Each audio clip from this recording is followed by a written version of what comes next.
Hello बच्चों, चलिए प्रश्न को समझते हैं। प्रश्न दिया हुआ प्रेरण प्रभाव में शामिल होता है। विकल्प ए दिया हुआ ध्रुवीकरण में परिणामित सिग्मा इलेक्ट्रॉनों का विस्थापन। विकल्प बी दिया हुआ ध्रुवीकरण में परिणामित पाई इलेक्ट्रॉनों का विस्थापन। विकल्प सी दिया हुआ सिग्मा इलेक्ट्रॉनों का विस्थापन और विकल्प डी दिया हुआ है पाई इलेक्ट्रॉनों का विस्थापन। तो बच्चों आओ सबसे पहले प्रश्न की मुख्य अवधारणा समझते हैं कि प्रश्न की मुख्य अवधारणा क्या लिखते हैं यहाँ पे। मुख्य अवधारणा। तो बच्चों मुख्य अवधारणा में हम उदाहरण से समझेंगे कि ये उदाहरण किस किस प्रकार का उदाहरण से समझेंगे। उदाहरण बच्चों उदाहरण में हम कुछ इस प्रकार का एक एल्केन की लंबी श्रृंखला लेते हैं। कुछ इस प्रकार एल्केन की एक लंबी श्रृंखला लेते हैं।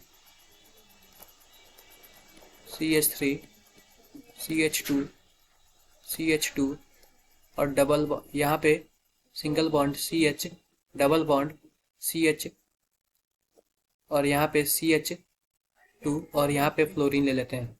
तो बच्चों अब हम यहाँ पे देखेंगे कि यह देखेंगे कि जो फ्लोरीन है वो अत्यधिक विद्युत ऋणी तत्व है। और जब अत्यधिक विद्युत ऋणी तत्व है तो इलेक्ट्रॉन को अपनी तरफ खींचेगा और इलेक्ट्रॉन को अपनी तरफ खींचेगा तो इस पे डेल्टा नेगेटिव आ जाएगा और इस पे डेल्टा पॉजिटिव आ जाएगा।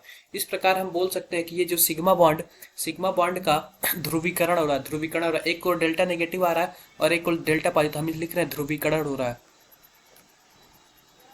ध्रुवीकरण हो रहा है। इस प्रकार हम बच्चों देख सकते हैं कि ध्रुवीकरण में ये जो सिग्मा बॉन्ड है ना, सिग्मा बॉन्ड यानी कि जो जो इलेक्ट्रॉन के साझा से बने हैं वह उन इलेक्ट्रॉनों का विस्थापन हो रहा है। यानी कि हम लिख सकते हैं कि यहाँ पे प्रेरण प्रभाव में, तो बच्चों इस बार प्रेरण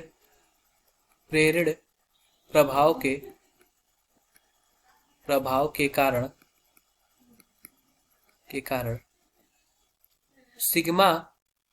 सिग्मा बंधों का यानी सिग्मा इलेक्ट्रॉनों का विस्थापन हो रहा है। सिग्मा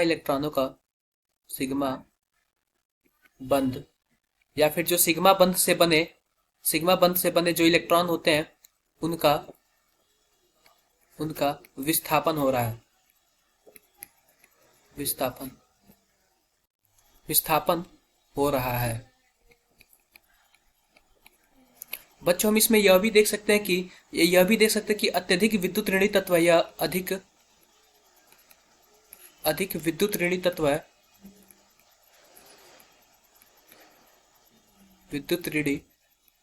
है। जिसकी वजह से इसका ध्रुवण भी हो रहा है। यानी कि ध्रुवण के साथ साथ सिग्मा इलेक्ट्रॉनों का विस्थापन भी हो रहा है। तो विकल्प जो हमारा ए है वह सही उत्तर होगा। ध्रुवीकरण में परिणामित सिग्मा इलेक्ट्रॉनों का विस्थापन हो रहा है। तो बच्चों आशा करते हैं कि आपको मुख्य अवधारणा के आधार पर प्रश्न समझ आया होगा। धन्यवाद।